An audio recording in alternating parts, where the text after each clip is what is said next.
बिस्मिल्लाहिर्रहमानिर्रहीम। छोटे बच्चे का पेशाब पाक है या नापाक है? और छोटे बच्चे से मुराद दूध पीता बच्चा है, बिल्कुल छोटा सा बच्चा है, दूध पी रहा है, अभी बाहरी जो है ग़िज़ा, बाहरी खाना वगैरह, चावल रोटी वगैरह जो बाहर की चीज़ें हैं वो खाता नहीं है, माँ का सिर्फ दूध पी रहा है।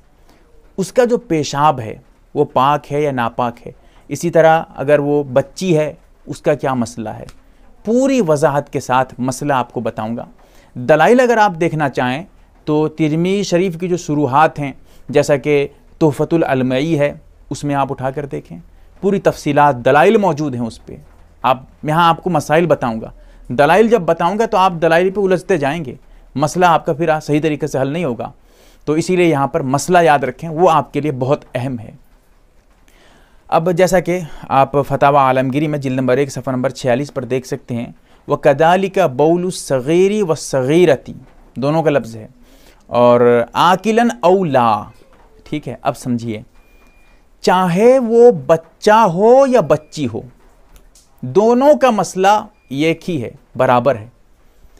इसी तरह अब चाहे वो बच्चा या बच्ची माँ का दूध पीती हो या पीता हो, या फिर बाहरी खाना खाता हो, या 1 महीने का हो या 2 महीने का हो, या 8 साल का 10 साल का हो, जो भी हो, इंसान है, इसीलिए उसका पेशाब नापाक है।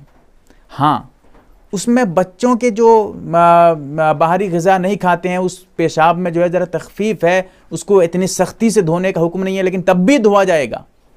हाँ, जिस तरह आम जो है बड़े बच्चों की जो है, बड़े जो बाहरी ग़िज़ा खाने वाले जो है बच्चों का जो पेशाब है, उसको जिस तरह धोआ जाता है अच्छी तरह से रगड़ रगड़ के, इस तरह करके, इस तरह तो हुक्म नहीं है। लेकिन हाँ, ऐसा नहीं है कि बच्चों का पेशाब पाक हो गया, लोगों को धोखा लग जाता है, वो पाक समझ के बैठ जाते हैं।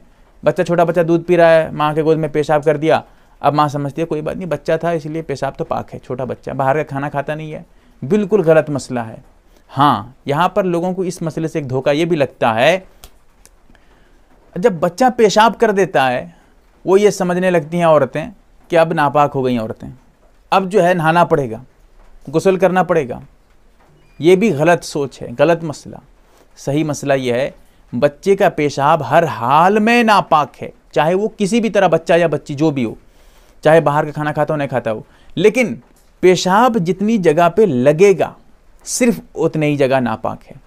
उन्हीं जगह को अगर आप धो देते हैं, साफ़ कर देते हैं, सिर्फ गोद में पेशाब किया था, आप गोद में पानी डाल के धो देते हैं, पैर में पेशाब कर दिया था, आप पैर को धो देते हैं, आप पाक हो गए, पूरा जिस्म आपका नापाक नहीं हुआ।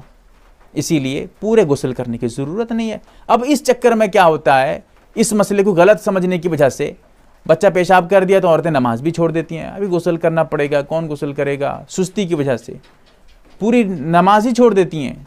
सोचिए, गलत मसला समझने की वजह से कितना बड़ा जो है मसला उनके सामने खड़ा हो जाता है और नमाज भी तर्क कर देती हैं। इसीलिए मसला जानना बहुत अहम था। अल्लाह ताला हमें समझदार करे।